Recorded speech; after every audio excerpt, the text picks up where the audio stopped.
do it.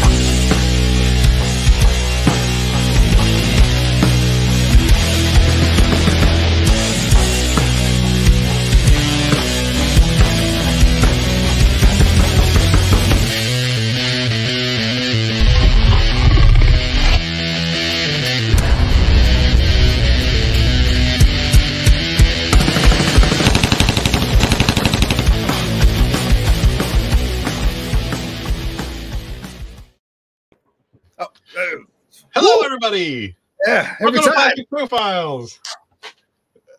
How are y'all doing today? That's a good question. All right. Yeah. How's everyone I doing? care about you. I care about you. Oh, me or them? You. Them. You. Me. Yay! Yay! Welcome to another episode of Plastic Profiles. I am Agent Chuckles, and with me, as always, is Steve, the writing dad. What's up? I still can't get that right because, yeah. And so we're here for another episode. Very exciting. Today's subject is Dr. Mindbender. Woo! Yeah, we're knee deep in weirdos. Yeah, that's how we like them. That's how we like them. That's how we like them. That's how we like them. So what we do here at Plastic Profiles is we review the classic G.I. Joe or Cobra file card, and then we also review. I'm French. We review classified figure. No, we review the corresponding classic G.I. Joe or Cobra figure. I didn't do the hands. That's why I messed up. No, it's okay. I got it. And then we take that figure and compare and contrast that with the classified or the classified retro figures, whichever they may be applicable. And then we determine which of those two figures is best represented by that original file card. All of that. Yeah. So that's what we do. And then at the end of the show, we do casting call, where we only have one rule. And sometimes we don't even do that. But the one rule is there is no rules. Because we're rebels. No, we are rebels. That's right. Rebels. That one rule is the actor we choose to play the character has to be from the home location, state, territory, province, trailer park. as the character that we're looking at. It's not always possible to do. Like for Dr. Mindbender, the cartoons have always shed that he's kind of, I don't know, Eastern European, maybe. I'm not, Cobra Commander, great leader, but who knows where that's from. I suspect that we're not going to be picking him based on accent. No. He has a certain quality that that might skew who we pick. I wonder what that could be as I fluff my luxurious mane out. Don't make me put that red lace back on my head. So before we get into it, though, please be sure to like and subscribe. I'm going to go ahead and throw that up here. Normally I say that to the end, but you may not make it to the end because we got a lot of stuff you have to digest mentally. No, seriously. And you have to watch this in pieces sometimes. Listen, I'm going to just give myself like a pat on the back for adapting so well, because normally it is at the end when as soon as you put the like and subscribe, I was on it. Like and subscribe. Like and subscribe. I didn't miss a beat. So no. I'm going to give myself, that was pretty good. Yeah. I'm happy with that. All right. Well, let's get right into Dr. Mindbender. Before I forget, though, all these classic G.I. Joe images, the file cards, the packaging, the figure are all from 3D Joe's. 3D Joe's. 3D Joe's. 3D Joe's. Cobra, I love you. Okay. Check out 3D Joe's. If you're not, you're doing it wrong. Oh God, that's funny. So here's his file card. Dr. Mindbender was released in 1986. He has the gray file card. In 85, they made a transition from peach to gray. Blew my mind as a kid. I didn't know what that meant. Looked into it way too much as a kid. Thought about it way too much. I don't think it means anything. But they're gray now. So, codename, Dr. Mindbender, Master of Mind Control. Mm. Dr. Mindbender was at one time an excellent orthodontist and a very kind and honest man, tinkering with electric brainwave stimulation, as kind and honest men are prone to do, You're right. Yeah. as a means of relieving mental pain. The good doctor made the tragic mistake of experimenting on himself. He underwent a complete personality change and became Dr. Mindbender abandoned his practice and devoted all his time to perfecting his digital brain scrambling into a hand-portable weapon. I'll stop. That's pretty good. Hand weapon system capable of reducing the most strong-willed individual into a cowering wimp. Oh. And then the quote. Dr. Mindbender doesn't think he's deluded. He feels he used he feels he used to be. Now that he has seen the light, or the dark, if you will, he feels it is his personal mission to bring the miracle of thought control to each and every one of you. No, he's just trying to help. He just wants to help. That's all this is. You know? Yeah. He's He's just a helpful guy. With every one of us. So we see that Dr. Mindbender is an orthodontist. So open up and say, ah! A dentist is a doctor trained to specialize in teeth, gums, nerves, and your jaw. Orthodontists are dentists as well, but their specialty within dentistry focuses on correcting bites, occlusion, which is how your teeth come in contact with one another, and the straightness of your teeth. To become an orthodontist, you must go through a lot of school. They must hold a bachelor's degree, graduate from a 4-year dental school, and receive 3 years of specialized orthodontic training after completing dental school. You would then need to be licensed by a state licensing board. So he's an orthodontist. Yeah. This is what he would have done. Normally, it would have been something cool and military. Here, it's something cool and teeth related. Never know what you're going to get with G.I. Joe. All right. So where was the connection made? You know what I'm saying? Like, how did an orthodontist get in with Cobra? Like, you know, was it one of his patients? You know, you know what I mean? Like, how did he find that in? Like, how, you know, and just. I have a theory on that. Oh, I'd love to hear that. Have you seen the little flick, Little Shop of Horrors? Oh, of course I have. Seymour. Yeah. So the song by Steve Martin. Okay. When I was younger, just a bad little kid. My mama noticed funny things I did, like shooting puppies with a BB gun. I'd poison guppies, and when I was done, I'd find a pussycat and bash in its head. That's when my mama said, all right, you got to say that part in quote in parentheses. What did she say? My boy, I think so. No. You say, what did she say? You say that part. What did she say? She said, my boy, I think someday you'll find a way to make your natural tendencies pay. You'll be a dentist. You'll be a dentist. You have a talent for causing things pain. Pain. Son, be a dentist. Son, be a dentist. People will pay you to be inhumane. Inhumane.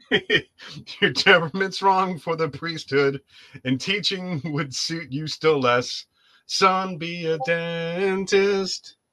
You'll be a success. Ooh, I don't know if you can say yes. So goosebumps. Too far. So yeah. So how did he get there?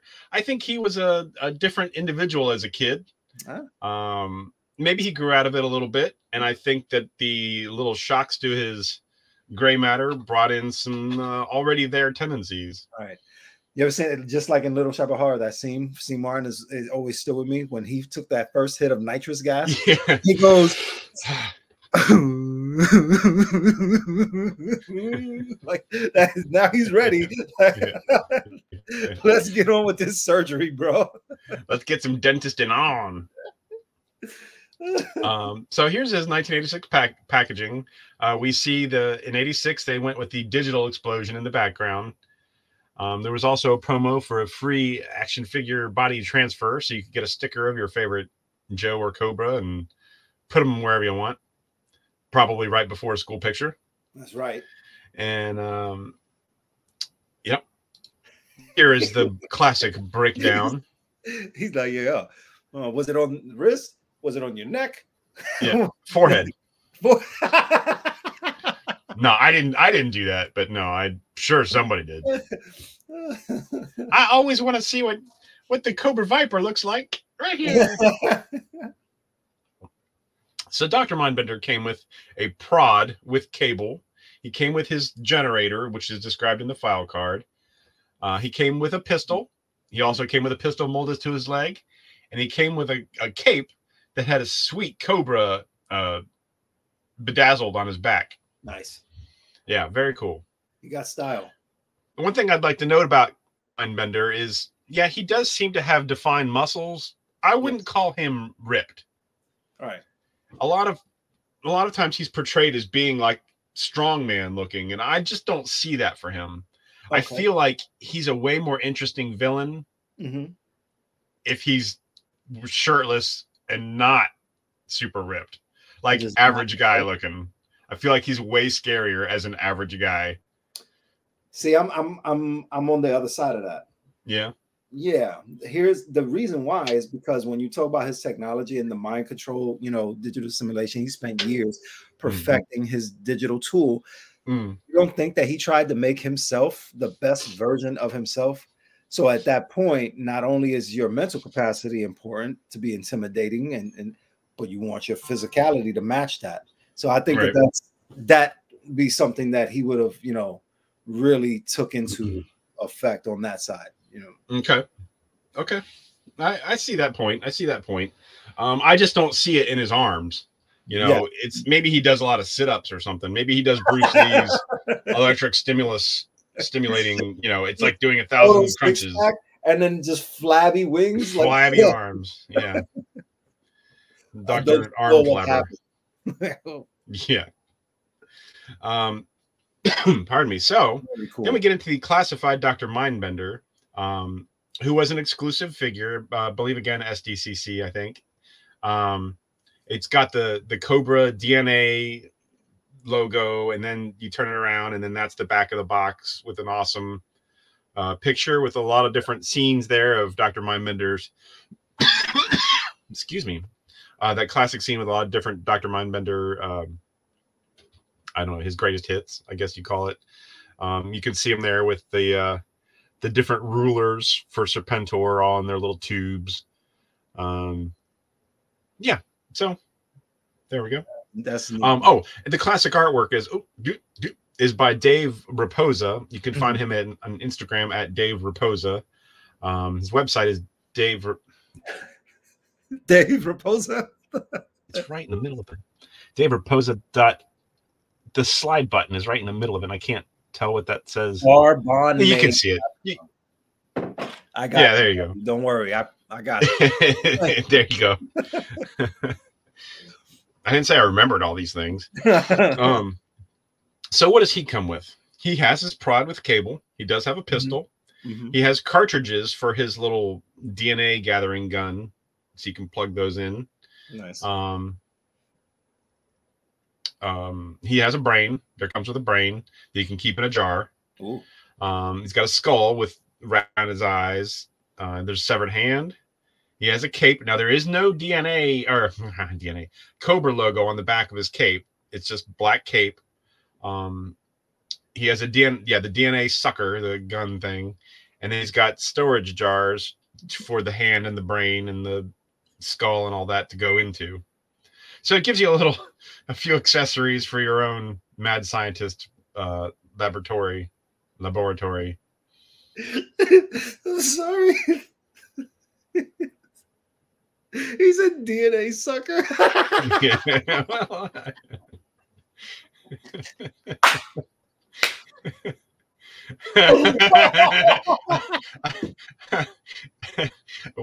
Way off color jokes processing. Okay. You know what I'm talking about.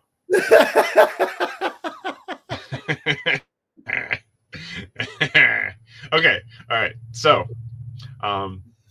some lucky fans also got black staining on their Dr. Mindbender's shoulders from the material they used on the cape. So, yeah, that's not awesome for an exclusive figure. But I don't even use that cape on mine. I bought an extra cape on eBay and a different company, and I like it better.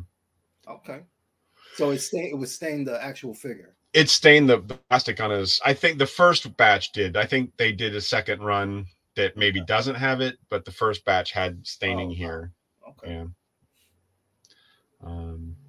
But I don't. If you don't ever take the cape off, I don't think you really see it. Yeah, so it's not gonna matter. Right. Yeah, it doesn't really matter to me. But I took it off anyway because I didn't want it to stain further. Yeah. So, who drops a bomb on you? What does that have to do with? Did I even change that? Did I use that? No, that's not Serpentor. Mindbender drops a bomb. Yeah, I don't know. I don't know what that Easter egg has even fooled me. Okay. Yeah. So yeah, the question is, which Dr. Mindbender figure is more of a crazy ex-orthodontist that is spiteful and hateful and all that? Steven the Writing Dad, who you got?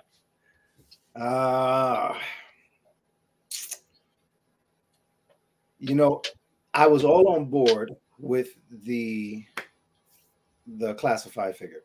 Mm-hmm. But then hearing your explanation of the Dr. Mindbender, this character, right? Mm-hmm. Him being a plain guy who just switched over, it's making this difficult for me now. Yeah. I think if you think about it, if you're a muscular guy, if you're jacked like that, of course you're going to run around with your shirt off. Yeah. But if you're not all there and you like experimenting on anything, why not take your shirt off? It's your first thing you would do. Is just like, I don't even need this. It's just easier. Yeah. He is nuts. Yeah. And I think he is. But I'm gonna stick with my original choice. Okay. Just because, for a casting call, it's better. I'm gonna go with the classified figure. I like that. I think it's basic. It's the same figure. The only thing that's changed is, the height and the detail, because they didn't go crazy doing anything new. They didn't change them up. So, but I'm gonna go with the classified. I think that fits my view of Dr. Mindbender. Right. I get that. I think I'm gonna stick with the original classic character, the classic figure. He's often and more often than not portrayed as being jacked and all that. Wow. And maybe he would be. I personally prefer to think of him. Well, you see him in your brain as an average guy running around with that. So think sort of Preacher. That's funnier. I tell you what, that's more hilarious. I think it makes him seem weirder. Yeah, it does make him seem weirder. And then when he does flip that switch, it'll make it more dramatic. So I'll give you that. Yeah. All right. Well, well, maybe next time we'll agree. No, don't worry about it. Spice of life. All right. So now is the time for a little thing we like to call casting call.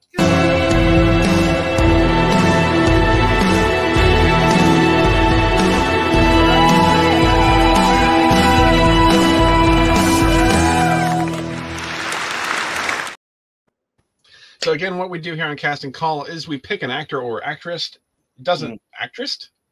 It's a smaller actress. That's all it is. To portray a G.I. Joe or Cobra character. The one rule we go by that sometimes we don't is they have to be from the place, territory, region, playground as the original character. Sometimes we don't get that information in the file cards, so we just do our best. I'm going to go first on this one. I picked to portray Dr. Mindbender, Mark Strong. Now, I think he is a little jacked, but he's not like Strongman. And so, he has the, shall we say, qualification to portray Dr. Mindbender accurately as a follically challenged human being. Is that the PC term? Like, yeah. It's what we say at the groups. Okay. So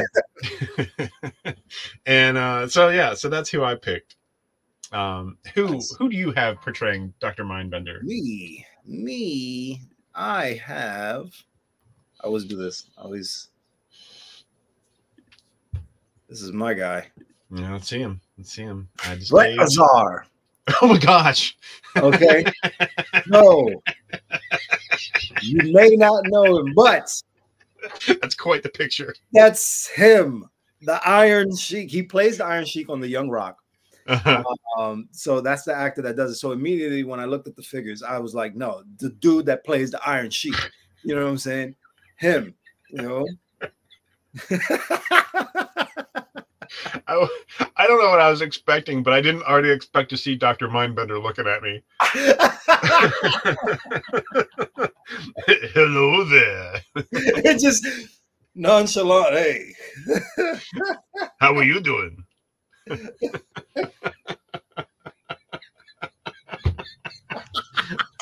Okay. Yeah. All right. Very good. No, you know what? I tell you what. My guy, Mark Strong will play my Dr. Mindbender, and then this guy is definitely the classified Dr. Mindbender. 100%. All he needs is the monocle, right? You know.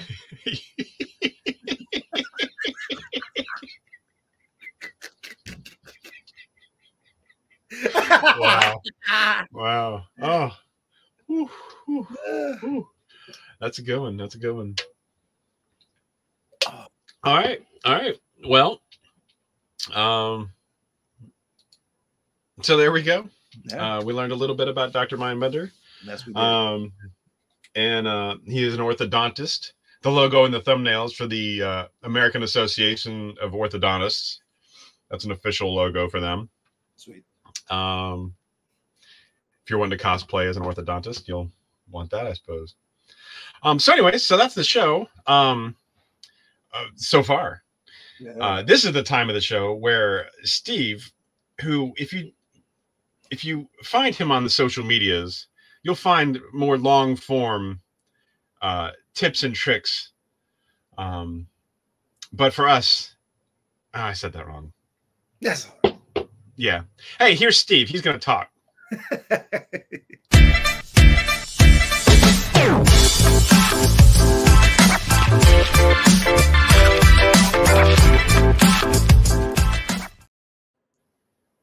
How you doing, everybody? I'm Steve, the Writing Dad. We're here, and the other day, my son was climbing on the furniture. He likes to play this game called The Floor is Lava, right? So he's basically not touching the floor at all, and he'll go through it like it's an obstacle course. I used to get very, very worried about that, you know, because it's a wood table. He can hurt himself. He could drop, you know, especially he's my youngest, so he's the baby of the house. Then I remember I got to let him be. Yes. Is there a possibility that he's going to hurt himself? Yes. But that's part of it. Because if I immediately jump at him and say, no, no, no, no, don't do that, that's going to carry on. And it's going to stay with him that anytime he tries to attempt something that's challenging or dangerous, regardless of the payoff, he's going to fall back. He's not going to do it. He's not going to take that risk. He's not going to give himself the chance to do it because I've already trained him not to do anything dangerous or risky. And I don't want that for my son. I want my son to live life. I want him to enjoy. I want him that if he sees a moment and it might be a little risky, but if he bets on himself, he'll do it. I want that for him. And that starts with me and having to pull back my apprehension on the things that he's doing. So let him take risks.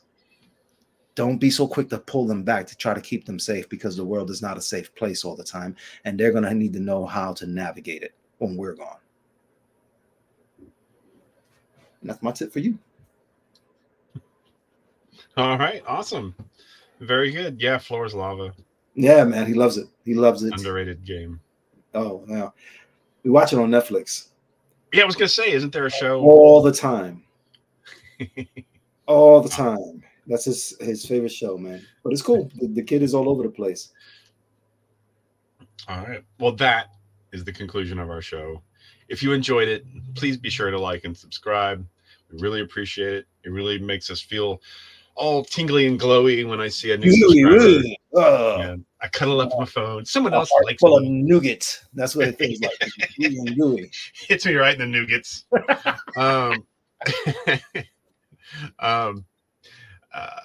I do social media things, as many of you do. I am on Instagram, Facebook, TikTok, of course, YouTube's where we're finding this.